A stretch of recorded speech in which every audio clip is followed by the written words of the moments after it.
کیا تھی اس کی لاجک یہ تھی کہ انسان جس طرح تصویر ڈاٹ سے بنی ہے، جو تصویریں ہیں نا ان چھوٹے چھوٹے نقطے ہیں جو بن کے جو ہے نا آپ کو تصویر بناتے ہیں، اگر آپ نقطوں کو الگ الگ کر دیں تو تصویر ختم ہو جائے گی. اس نے کہا کہ انسان کا بھی جو ہے مختلف پارٹیکل سے بنا ہوا ہے نا، مختلف جسم کے حصے ہیں، تو اس نے کہا اگر انسان کو ڈی جنریٹ کر دیا جائے اور دوسری جگہ اس کو جنریٹ کر کے ریسیو کر لیا جائے تو انسان اسی حالت میں وہاں پہنچ جائے گا. تو وہ خود جناب اس چیمبر میں داخل ہو گیا. اس نے وہ جو تمام اس کے وہ تھے وہ اپنا وہ لباس پہنا ہوا سب کچھ کرا کے اور اس چیمبر میں وہ جا کے اور کھڑا ہوا اور اس نے وہ بٹن دبا دیا. ٹھیک ہے نا، ڈی جنریشن کے بعد ساتھ میں اسے بٹن دبا دیا کہ یہاں سے مطلب یہ روانہ ہو جائے وہ. اچھا دوسری جگہ اس کو ریسیو کر لیا گیا، بڑے آرام سے وہاں پہنچ گیا. لیکن اس کا کلائمیکس کیا ہے، اس کا ناول ٹھیک ہے نا، وہ اپنی اصلی حالت میں واپس آ گیا. جب وہ باہر نکلا تو اس کا سر جو تھا وہ مکھی کا اور جسم جو تھا وہ انسان کا تھا. وہ کیوں؟ اس میں ایک مکھی بھی داخل ہو گئی تھی چیمبر میں، اس نے نہیں دیکھا. تو وہ جب اس کو مشین نے جنریٹ کیا تو اس میں وہ مکھی اس کے سر کی جگہ لگ گئی اور اس کے جسم کو، تو وہ یہاں پر وہ ناول ختم ہو جاتا. لیکن اس ناول سے یہ بات ثابت ہوئی، اور پھر میں پڑھ رہا تھا کہ جاپان اور امریکہ سیاستدان مل کے اس پہ بڑی سنجیدگی سے غور کر رہے ہیں کہ ایسا چیمبر بنایا جائے کہ انسان کو بجائے کسی جہاز میں اس میں بٹھانے کے، انسان کو آپ بٹھائیں اور بھیج دیں. پاکستان آنا ہے، وہاں پر جنریشن پلانٹس لگے ہوئے ہیں، آپ نے وہاں سے آپ بیٹھے اس میں اور پاکستان آپ کو ریسیو کر لیا. پھر تو سفر کا وہ مزہ بھی نہیں وہ لیں گے. لیکن یہ نہ ہم بھی آدھی مکھی بن کے اترے. لیکن اگر واقعی ایسا ہوا تو کتنا مطلب کتنا عجیب سا لگے گا، ایک دم چھڑک دے کے پہنچ گئے. بھائی ایک زمانے میں آپ کو یاد ہے کہ جب ٹی وی نئے نئے آیا تھا تو لوگ کتنے فیسینیٹ ہوتے تھے کہ یار یہ تصویریں کیسے آ رہی ہیں. مجھے یاد ہے سر تھا کراچی میں بہت چھوٹا تھا تو سر لگا یہ تھا کہ اسکرین چاروں طرف، پورے ہال میں اسکرینیں تھی چاروں طرف، اور اس میں وہ سیٹلائٹ سے دکھاتے تھے. اس پاکستان میں تو سیٹلائٹ کا تصور نہیں تھا. تو ہم اتنے حیران ہوتے تھے کہ یار یہ تصویریں، اچھا یہ امریکہ کا چینل آ رہا ہے، یہ بنا رہا ہے، یہ تصویریں کیسے آ رہی ہیں. اسی طرح آپ کو یاد ہوگا جب ایک زمانے میں یہ افواہ اڑی کہ جی اب ایسا فون آنے والا ہے جس میں آپ کی شکل نظر آئے، تو ہم بڑے پریشان ہوتے تھے کہ بھائی شکل کیسے نظر آئے گی. اچھا اگر شکل نظر بھی آئی تو ہم کیسے اسے آن کریں گے، کیونکہ ہم تو پتہ نہیں ہم کیسے کپڑے پہن کے بیٹھے ہوئے ہیں، کیا کر رہے ہیں، کھانا کھا رہے ہیں، کہاں ہیں.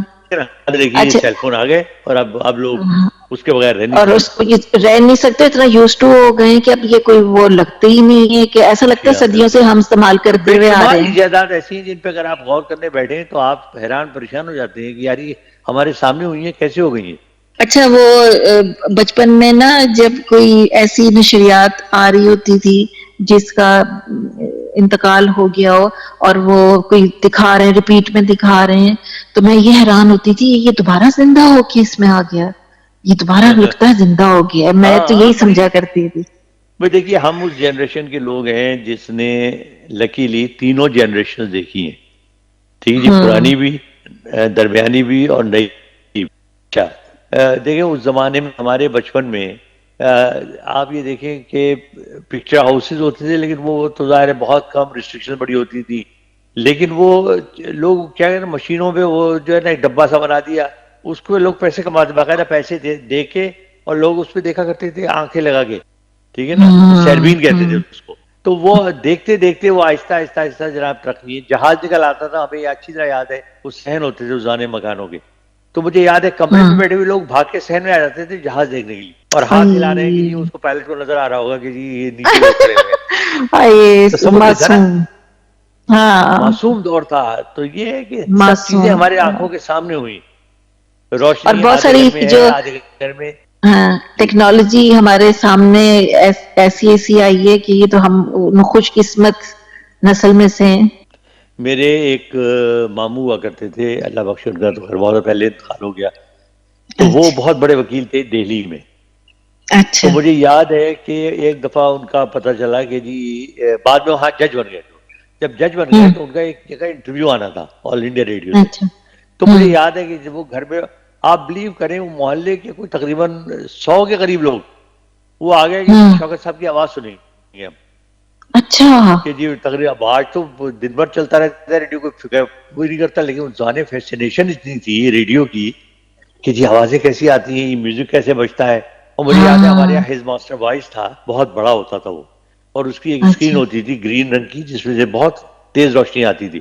تو مجھے یاد ہے میں بچوں کو شیخی مارا کرتا تھا، 4-5 سال کا تھا، کہ بھئی ہوں یہ جو اس میں پیچھے نا چھوٹے چھوٹے لوگ بیٹھے ہوتے ہیں آدمی، ان کے پاس بینڈ باجا بھی ہوتا ہے، تو وہ ہارمونیم بجا رہے ہوتے ہیں، باجا بجا رہے ہوتے ہیں، اس سے آواز آتی ہے. اور بچے یقین کر لیا کرتے تھے ہاں باقی. تو اکثر مجھ سے بچے کہتے ہیں اچھا پیچھے سے کھول کے تو دکھاؤ نا کہاں بیٹھے ہوئے ہو. ہائے اللہ. اچھا یہ دماغ میں میرے بھی بڑی چیزیں آیا کرتی تھیں کہ شاید پیچھے ہی کوئی کاروائی ہو رہی ہے. ہاں نہیں وہ یہی نا کہ وہ تو اس زمانے میں اور ذہن تو اتنی چیزیں سوچی. دیکھیں چھوٹے آپ ہی کو تھے یاد نا. ہوگا کہ میری کزن، میں بات کاٹ رہی ہوں بھول جاؤں گی، میری کزن بولتی تھی تم چھت پہ جاؤ اور نہ دیکھنا تم اس پر آؤگی، تو فوراً چھت پہ جا کے کھڑی ہو جاتی تھی اور پھر آواز لگا کہ بھائی آ رہی ہے نظر. صحیح بات ہے بھائی. ہمارے یہاں ہمیں یاد ہے مکان کے رات کو اچانک سو رہے ہیں، اچانک تو رونا شروع ہو گیا برابر پڑوس میں. ہم بڑے پریشان ہوتے تھے کیا ہوا، معلوم ہوا تار آیا ہے. اب وہ زمانے میں تار ہوتا تھا نا، ایک تو ہوتا تھا خط آتا تھا، تو تار جو ہوتا تھا نا وہ ایمرجنسی میں ہوتا تھا. اس زمانے وہ ٹیلیکس کر کے نا ٹائپ کر کے بھیج دیتے تھے. تو وہ تار کا آنا جو ہے نا وہ بدشگونی کی علامت ہوتی تھی کہ جی تار، اس کا مطلب کوئی مصیبت ہی آئی ہے جو ہاں اچانک اطلاع دی ہے. تو لوگ پہلے ہاں. سے رو دیتے. اے تو اب اللہ. یہ چیزیں دیکھیں نا، خط کی اتنی ایکسائٹمنٹ ہوتی تھی، خط آتا پورا گھر کے ہاتھ میں گھوم رہا ہوتا تھا، لوگ پڑھ رہے ہوتے تھے اس کے اس کے بارے میں کیا لکھا ہے. اگر نہیں لکھا ہوتا تھا تو بڑے مایوس ہوتے تھے، اچھا ہمارے بارے میں کچھ نہیں لکھا. اور پہلے عید کارڈ کا کتنا فیشن تھا.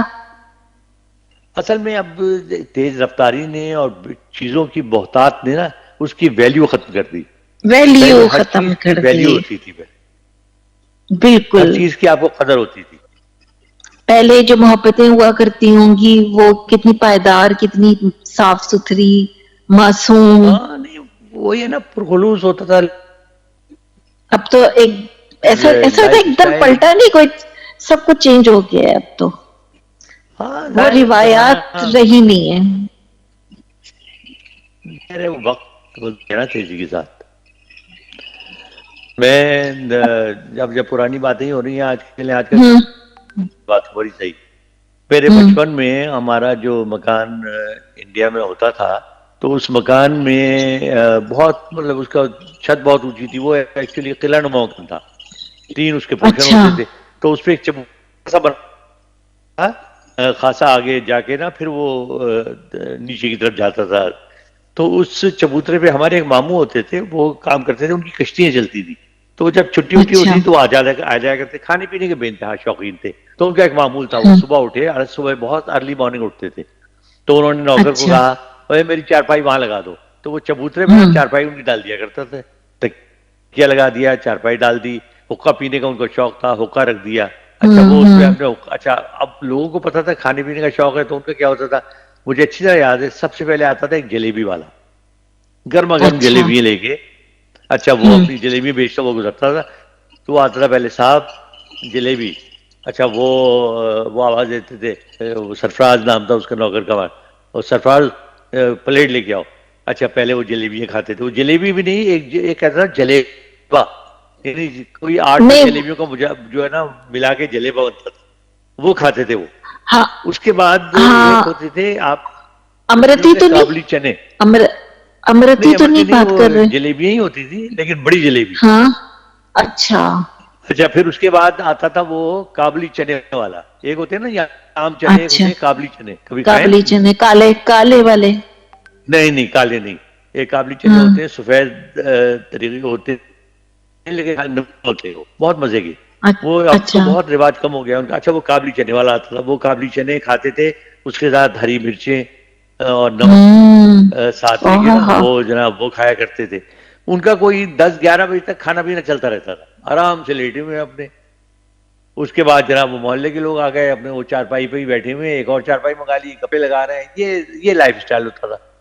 بڑا مزیدار لگتا تھا. اور پرسکون انداز. اور اچھا اور ایک فرق اب اور پہلے یہ مجھے لگتا ہے کہ پہلے وقت ہوتا تھا دوسرے کی پرابلم سننے کا، آپس میں شیئر کرتے تھے. نہیں وقت ہی ہوتا تھا، کچھ ہاں وقت بھی بتائے. اب تو وقت بھی شرنک ہو گیا ہے. آپ کو میں بتاؤں چلیں یہ تو وہ تو بہت